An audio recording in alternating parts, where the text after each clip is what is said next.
Every once in a while, we meet somebody who challenges not just how we think, but how we dream of the future. Someone who stands at the intersection of technology, ethics, resilience, and hope. Asking bold questions about what comes next for humanity. That someone's our friend over here, Nadia Granata. Nadia is a chartered marketer, a fellow of the Higher Education Academy, an educator, a builder of communities, a creator of over 300 custom GPTs, and now 50 AI projects inside of ChatGPT. And he's the founder of the AI Collective and the Age of the Human think tank, where ideas about responsible, ethical AI are not just discussed, but turned into action. He's taught governments and boardrooms how to use AI.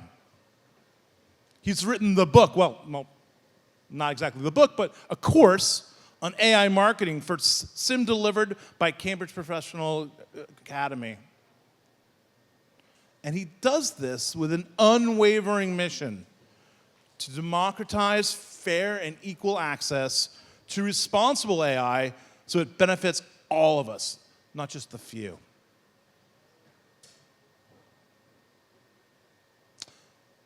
We're at an inflection point. Climate change, it's been warm already in London this summer.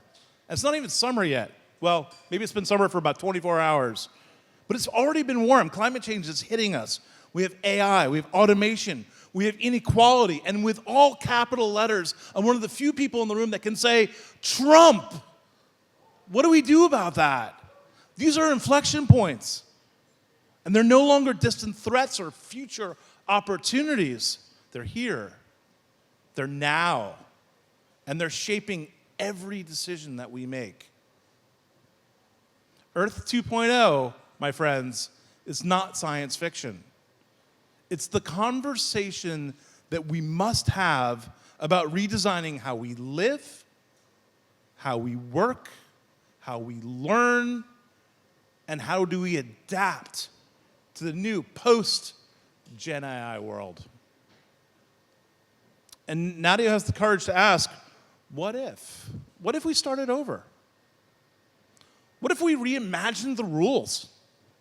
Not for profit or for power, but for sustainability, fairness, and human dignity. What if there was a different measuring stick than the amount of money I have in my pocket? Now, this just isn't theory for Nadia. No. His own life has been a masterclass in resilience. A survivor, he's faced down mortality and emerged with even stronger belief in community, compassion, and bold action. And he's in somewhat of a hurry. He lives these values every day, whether building AI models that prioritize ethics over efficiency, or writing poetry, and even punk songs, which we might hear a little bit later, that reminds us of what it means to be human. So today, I invite you to listen with curiosity, with openness, and a sense of shared responsibility. Nadia is not here to sell you a technology. He's here to invite you into a dialogue, a collective imagining of what Earth 2.0 would look like if we dare to design it. Please join me in welcoming Nadia Granata.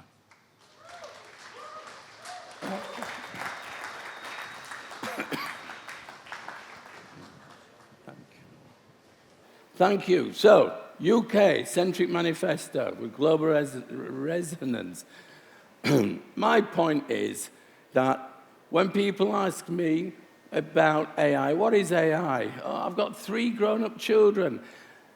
I try to explain it to them, and they're sort of mildly interested. They got a bit closer to it now.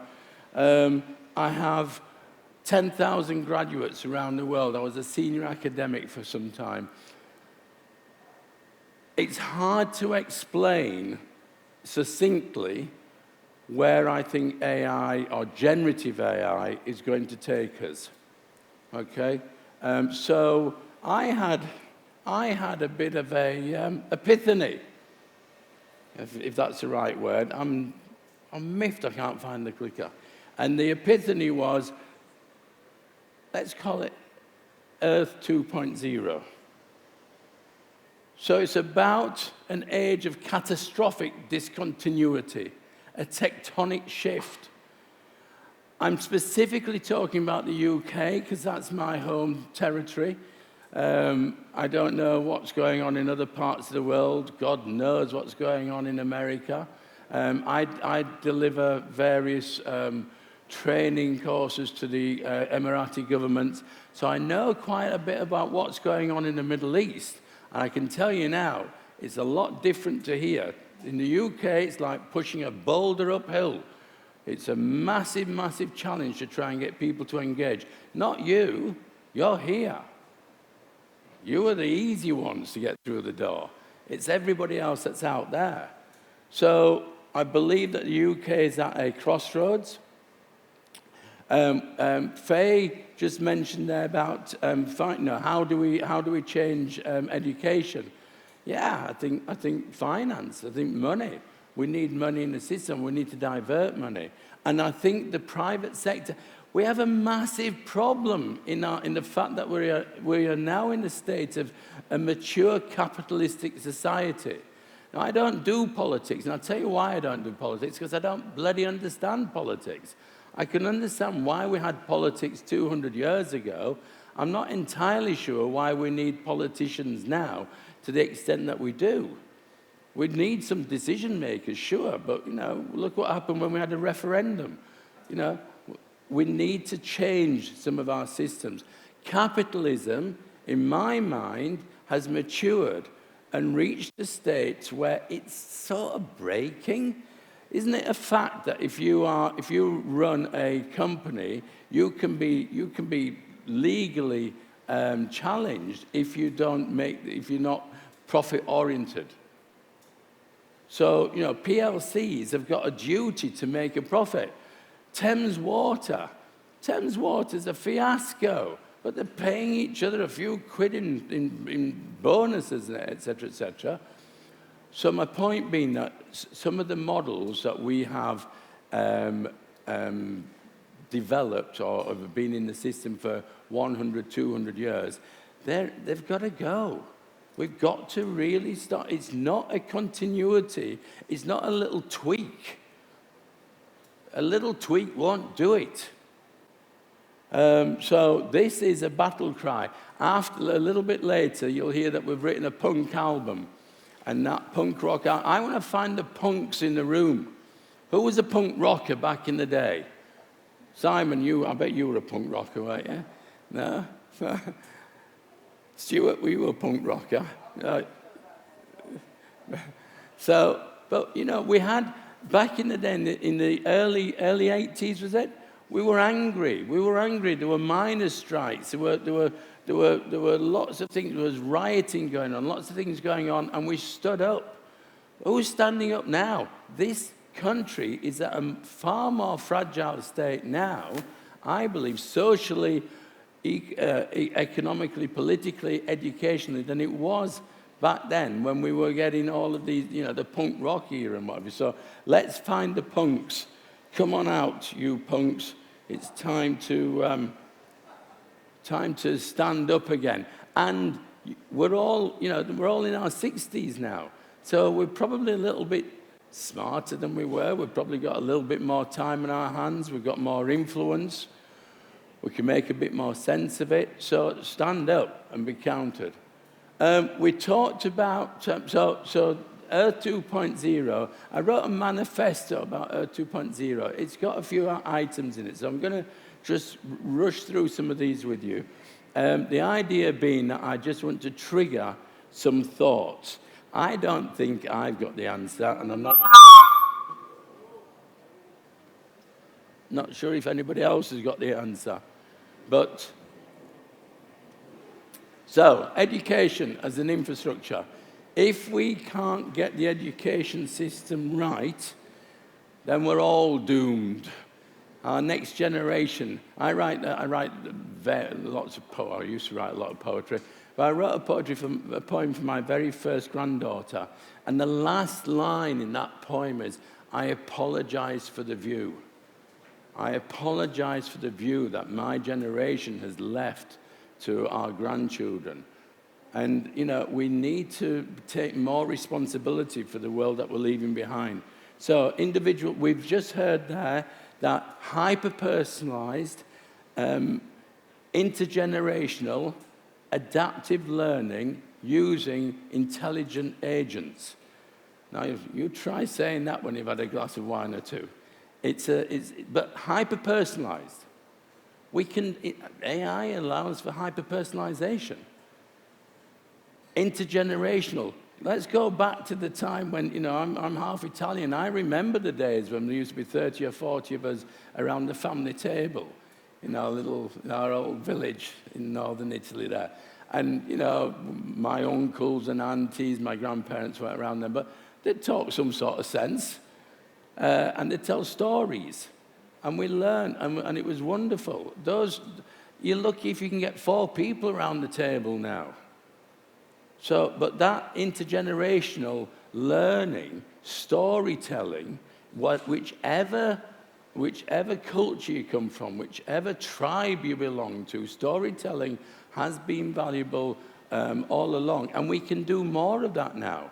We can do more hyper-personalized storytelling. We talked about gamification, flipped classrooms. Classrooms, the teacher stands at the front and dominates. I think our pupils should be testing us on the knowledge that they have. They should be teaching us. And when they teach us something that we didn't learn, that we didn't know before, that gets a high grade. How radical is that? Okay, the knowledge circular economy. Information is free. Remember the old days? Who had an Encyclopedia Britannica? I didn't. I don't know why I'm putting my hand up because we couldn't afford one. But Encyclopedia Britannica, you know, that was the knowledge. That was the place to go to. But now we go to Perplexity, and Perplexity is beyond, 1,000 times beyond informative compared to the Encyclopedia Britannica. And so the point I'm trying to make here is that information is now free. If information is free, then knowledge is, by association, free. Knowledge is what we do with the information that we achieve, that we get. And if we can use smart bots and some of the products that we've been talking about today, then we can create knowledge. So why are universities going to be charging us for an education that we can actually get for ourselves? Is that the right way to go? We still need stewardship, I'm sure. We still need mentoring. We still need guidance. But these methodologies were built for Victorians. They were built for white, middle-class, middle-aged men who managed those audiences. And it has changed. Principle 3, responsible AI as public infrastructure. We have a problem with AI. There is no set standard. I think we've got the European policy. We were going to have Kerry Sheehan here today, but Kerry just lands about now from another conference she's been delivering, I think, in Portugal. But look out for Kerry Sheehan on LinkedIn. And she talks about the EU policy. I built a GPT for the EU policy. So if you go to nadio.ai, you want to know more about the EU policy, click on that, and the GPT will give you hyper-personalized information about it. But if anybody offers you an AI solution, ask to see the code behind it. Ask to see the instructions behind it. the data that is embedded behind it. Because it's very, very easy to build AI solutions, GPTs. I'll knock you one up in the next hour. We're going to doing it as part of it. It takes 5 minutes, 10 minutes. And they can live on forever. They can live on for, but if you put something in there that is mischievous, or you're accessing data sets that you don't have permission to access, for example, who's to know? Who's to know? So we need systems that give an AI audit authority. We all sign NDAs when we go into business. You should sign an NDA for an algorithm that you're working with or that you are being exposed to. And they should be transparent. Nobody should ever write an algorithm that they're not prepared to show to somebody else, is my view. So we need registries of OpenAI. Talked earlier before about intergenerational learning. This is a beautiful time. When I say the word beautiful, I always think I sound like Donald Trump. This is a beautiful time where you go home, open the fridge door, take your camera out, take your phone out, take a photograph of what's in the fridge, go into ChatGPT, any ChatGPT, any version of it, or go into a custom GPT that we've been building for this event, and ask it to tell you, say, what can you tell me about what's in my fridge? And ChatGPT will list everything that it can see. And then it will tell you, or you can ask it, what is my food mile? What is my carbon footprint? What is today's carbon footprint of that fridge? What would my ancestors have done with food like this, et cetera, et cetera? You can start to have intergenerational conversation from the fridge. You don't have to bring mum and dad to school or college or university with you. You can educate them through fun. You can write a song with them. Use udio.com. You can write a song over dinner table, etc. So bring the generations together. Who's seen some pretty dodgy decision making recently? Yeah. There's some dodgy decisions. And I mean, I say again, I don't really do politics, but I don't understand why we're having political parties at local basis as well as national who are making decisions on sentimental reasons. Check the data. Trust the data. Put good data in to get good data out, to get better, more robust decision making. That doesn't mean to say that it's all going to be through data, because you keep the human in the loop. But there are too many decisions that are still being made by inappropriate authorities and not taking advantage of the data opportunities that we've got. So, and look at AI simulation. You can use AI to simulate what if. What would happen if? What would happen if you if you put the M1 motorway down to a 40-mile-an-hour zone for 5 years? What would happen to the psychotic impact of a 40-mile-an-hour restriction on a major road across a country over 5 years? Is it any wonder that the nation hits depression when stuff like this? You can do stuff with that. Hybrid governance. So maybe a little bit more radical, but a digital mayor. Have a system. Now I know this is. I'm going to go. A digital mayor not being a human. I think before we get to a digital mayor, we probably need humans who are AI digitally capable. But the ultimate is to pass over that responsibility to a digital bot, a trained bot, a trained governance agent. And it is trained and by a body of an authority that has been trained to train the bot. And you get more efficiency through that. Real-time feedback, community prompt labs. Bring AI into the community. Change our post offices, our libraries, our pubs into training hubs. Because let's face it, they're not going to get used for much else these days. You know, our high streets are decimated, but bring them back, make them knowledge centres. You know, we talk about my old town, Huddersfield. They've gone and put an axe-throwing bloody thing in the town centre. You know, that doesn't make a lot of sense to me. We should turn them into little 3D manufacturing centres and education centres in the real time.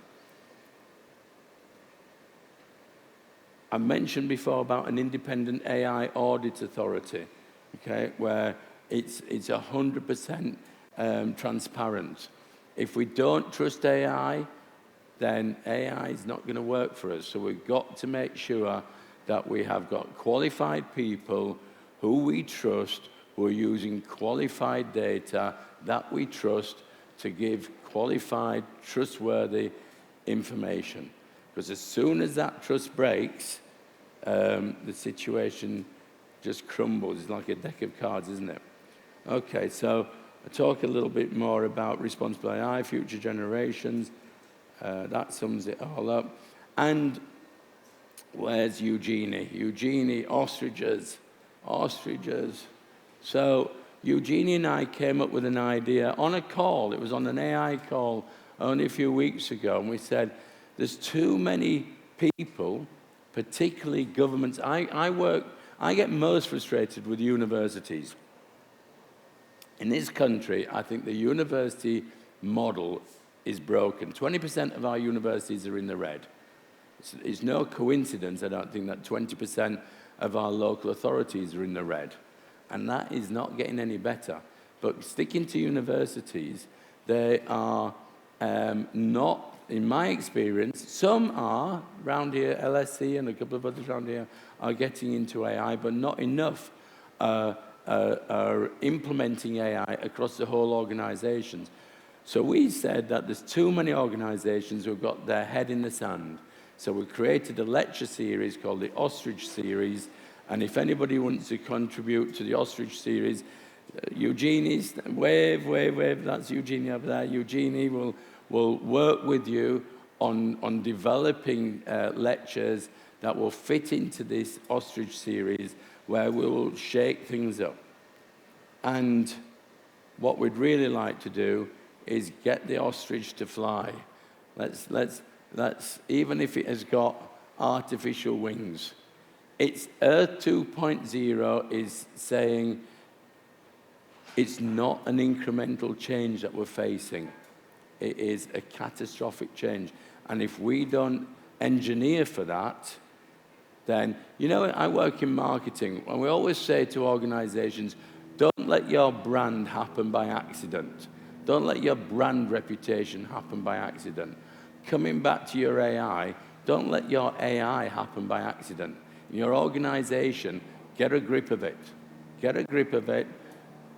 Bring people together who are capable of learning how to use it and implementing it throughout the organization before you get left behind. And a home is an organization as well. So, you know, it starts at home. If charity starts at home, then AI starts at home as well. Vimaldi like that. Okay, that's it from me. Thank you.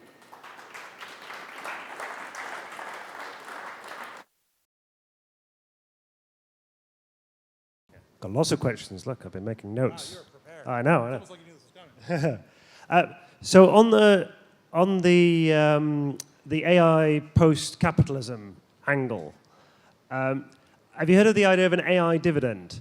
So like a windfall tax, a tax on AI companies, which then gets spread out to everybody else. Is that something that's on your radar or not? Yes, I have seen that, and I've seen other similar notions. And in principle, I think it's a good idea. It's a good idea. And somebody once called me an AI socialist. I don't quite know what that is, but I sort of quite like it. So it's bringing, and Geoffrey Hinton, the godfather of AI, you'll know this, you'll have seen his interview recently with, what's the guy called? I forgot what it was, that podcast series. Lex Friedman? Stephen Bartlett. And he said in that podcast that if we are to succeed with generative AI, it's got to be more of a socialist platform than a capitalist. Because capitalism, you get the haves will have and the have-nots will not. I've got one more on that, if it's okay, we'll take another one. I'll sit down. So with the capital side of things, if you've got a giant server farm and you've got a huge model, you can do loads of AI. And if you're paying for AI on that service, that's tricky. So capital now has more value than labor, almost. But could you now look at learners and new starters as capital investment? Because there's going to be no ground-level jobs where you are a bit useful while you learn the ropes. So now it's going to have to be maybe apprentices, maybe some of this learning, educational transformation, where you have to invest in new people as workers, even though they're not actually producing anything yet, because otherwise you'll have no senior people with the skills and experience to use all these tools further up the chain. You're going to have to carry people up the first rung, and that'll just be capital expenditure rather than staffing and wages. That's a tough question. Yeah. So Eric looked at me when you asked that question. He cringed a bit there.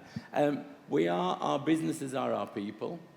The knowledge, the intelligence is in the people. So human in the loop, hybrid intelligence. So in 2 words, I'd answer that with this notion of hybrid intelligence. So if we think about artificial intelligence as a circle, and we've got human intelligence is the other one, then the hybrid is a bit in the middle. So yes, invest in the hybrid intelligence within your organization, and that might be commercially, that might be a step backwards, but the acceleration from there forwards will be, well, it's immeasurable in a lot of cases. So go hybrid. Hybrid's easier to go if you're a startup. If you're a startup, then start with the attitude of being a hybrid intelligent organization. If you are a 200-year organization, if you're a university and you start to adopt AI in the way that I think you should, I can almost guarantee you now that there will be redundancies, because the efficiency that a university can get in admin, pastoral, and teaching and learning will be significant. We're talking about tens of percents. And so naturally, what would a failing university do? They'll lose some headcount. But that's not the ideal. The ideal is to make your people, augment your people to be better and faster and quicker and more productive. And you'll survive, maybe. Yeah, incredible. Thank you, Chris, for those questions. How are we doing on time? I think one question back here. Here I come. I think that the most important thing as we think about adopting AI into our organizations is that we take it bite-sized. We take it one bite at a time. We don't try to do everything and replace it full sale. Go ahead, your question. Nadia, we've talked about this on many occasions in the past, but I come from a world full of ostriches. And I often wondered, how can we encourage people to actually be more curious? Because you espouse a hell of a lot in what you outline in your manifesto, and it's all very worthy. But it doesn't satisfy the basic need of many people who are over 40 in particular. It's all about the money side of things. And as the previous questioner talked about capital, money talks, et cetera, but we've got to break out of this cycle. How are we going to do it, and how can we encourage more and more people to be more and more curious? Who invited Chris Kane to this gig? I don't know. This is Chris Kane, everybody. Chris wrote the book with Eugenie on Where Is My Office, and was responsible for moving the BBC from London to Salford. So we owe you, as a northerner, I would say a massive thank you. And he's going to be cross with me for pointing him out, but anyway. You taught me a little bit when we first met about curiosity, and you taught me not a little bit. You taught me exactly that the infrastructure, particularly I think in your experience in high streets, the infrastructure is Victorian. It's 100 years old. It serves a very small percent. So we've got insurance, I think, is a part of society that doesn't seem to work anymore, etc. So how do we get people? You know, I worked with, I know this sounds like I'm going off a bit, but I'll bring it back. I worked with Diabetes UK and Oxford University and the Chartered Institute of Marketing about 15 years ago. And we're trying to raise awareness of diabetes in younger people. And the problem is that young people just don't. They might have heard of it, they might understand it, they get it, but it's not going to bother them. So there isn't the urgency. There isn't the urgency. And 23% of our hospital beds are occupied by diabetic-related illnesses. So we get the diabetic thing sorted, and the NHS will be a lot better off. But what they found was that the problem with diabetes, it creeps. It's a creeping thing, and it doesn't have that instant high impact. So, Chris, to your question, I think we've got to somehow find a way of shocking. It's a shock tactic to say, hey, now we can do the mathematics. I mean, the AI will produce the mathematics on it, but somehow we've got to hit them in the pocket. If you don't hit these organizations financially, then emotionally, society, they're not typically that bothered about society. So I would say find a way of shocking them into action before it happens naturally. Nadia, thank you so much for your insights. Thank you for taking us on a whistle-stop tour of Earth 2.0. Brilliant job. So many things we have to go solve starting tomorrow, but we're not going to do that today. But thank you. My name's Eric Schwartz. You can find me online at theaiexpert.ai or on LinkedIn. And it's been a pleasure. I can't wait to see what we're going to do next. Thank you. Thank you. Thank you. Thank you, Chris.